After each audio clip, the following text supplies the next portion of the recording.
Saturday morning to you and welcome to News 4 Today. I'm Lindsey Nance. We also have Melanie Layden standing by looking at that Easter forecast that is really cold right now, but going to improve later on. Yeah, luckily it's starting off at a freezing note this.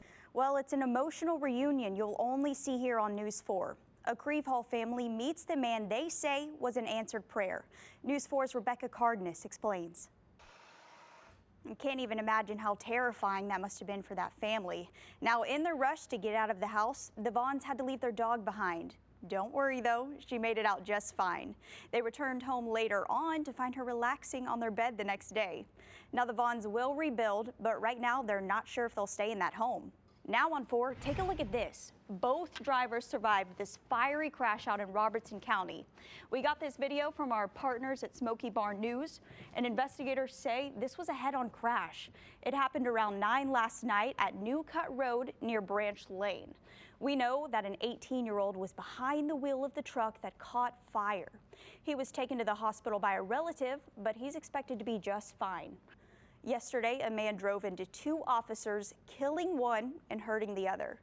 When he got out and lunged at the officers with a knife, an officer shot and killed him. Capitol Police identified their fallen officer as 18-year veteran William Evans. A line of squad cars with lights and sirens carried his body through downtown Washington. Law enforcement sources say 25-year-old Noah Green on your screen there is the lone suspect. Now, this was another blow to a department still reeling from the January riot. Now, we're also hearing from our state representatives and senators. Senator Marsha Blackburn says she's praying for the Capitol Police officers who were injured in the line of duty, adding that those officers put their lives on the line every day to defend our Capitol. And Senator Bill Hagerty shared this on Twitter, saying, quote, "A grateful nation grieves the loss of Officer Evans and thanks him for his many years of dedicated services. Chrissy and I are praying for his family and the entire Capitol Police force." Just 2 weeks ago, that fencing that was surrounding the Capitol was removed. This allowed the attacker to get closer to the building itself. And it's already been a tough year for the U.S. Capitol Police. Nearly 3 months ago, an officer died after the riot at the U.S. Capitol. Officer Brian Sicknick was beaten by rioters on January 6th. Investigators believe he was sprayed in the face with mace or bear spray. After the riot, he collapsed and was taken to the hospital where he died. At this time, no one has been charged in his death. All right, again, as you are waking up with us, last check with Melanie, it was about 33 degrees outside. Melanie, do we have a warm-up coming anytime soon? Well, states in the western part of the country are starting to see what scientists call vaccine breakthrough cases. That means people who are fully vaccinated are still testing positive for COVID-19. News 4's Ryan Breslin explains the problem and what scientists are looking into.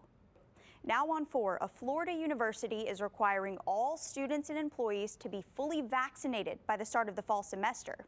We're talking about Nova Southeastern University here. Now, they plan to go back to in-person classes this fall. Students and employees must be fully vaccinated by August 1st. According to the CDC, people are considered fully vaccinated 2 weeks after their second dose or 2 weeks after a single-dose vaccine like Johnson & Johnson's. And new information shows that 2,600 kids have a rare but serious COVID-related condition. It's called multisystem inflammatory syndrome.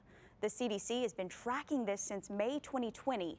Out of the children diagnosed, 33 have died. 6:15 for you right now, and we have new video of the escort of tugboats for the Ever Given ship. Remember this? Just last week, the container ship was stuck in the Suez Canal, holding up shipping for nearly a week. The Suez Canal Authority is now investigating how it happened. Now, around this time last year, churches were closing their doors due to the pandemic. It forced many of us to even celebrate Easter at home. Our Justin Beasley shows us what Easter will look like this year as more churches are opening back up. Well, you either dodge them or you don't, but either way, they're out there. We're talking about potholes. You've probably run into a few of them. They're impacting drivers all across Nashville. Call for Action problem solver Carice Jackman is working for you, speaking with drivers and the city about a plan to fill in those problem spots. And right now, we're continuing our coverage of breaking news coming out of Wilson County as a portion of I-40 West near Mount Juliet Road is still completely closed down. This is going to be around the Providence Marketplace area in Two Rivers Ford as you're approaching that exit.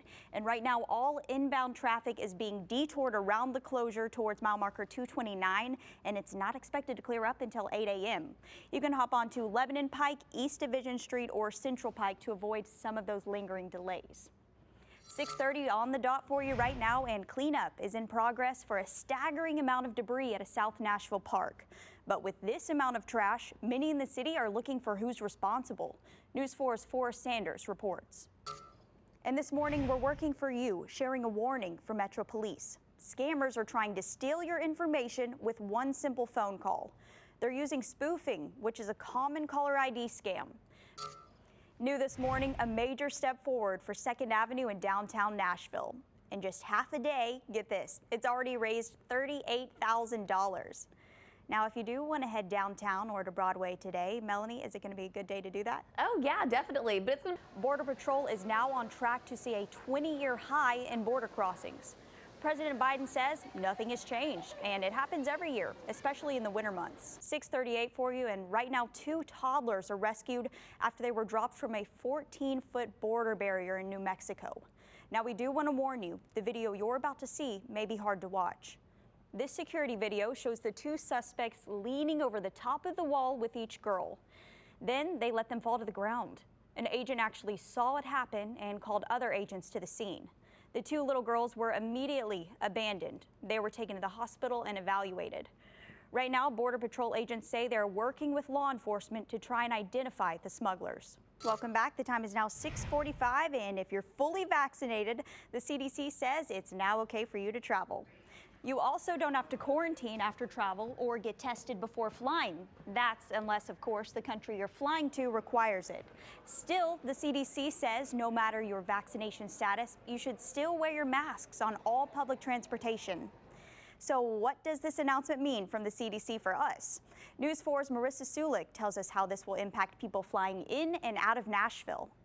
He says frequent cleaning is important, but in schools, even hourly cleaning might not be enough. All right, and how about this? The Queen of Tennessee is officially vaccinated. Yeah, we're talking about Dolly Parton. She got her 2nd dose of the Moderna vaccine yesterday. You may remember she donated to Moderna's vaccine development and was very excited to get her doses. When she got her 1st dose, she even sang a song to encourage the rest of us to get vaccinated as well. Well, Vanderbilt's baseball team is down by the Bayou taking on the LSU Tigers. We'll show you if the team could continue their dominant streak coming up next in sports. So all the Easter egg hunts are going to be full go today. They are and a go for sure. All right. Thank you guys for joining us this morning on News 4 Today. Stay safe and have a wonderful Easter.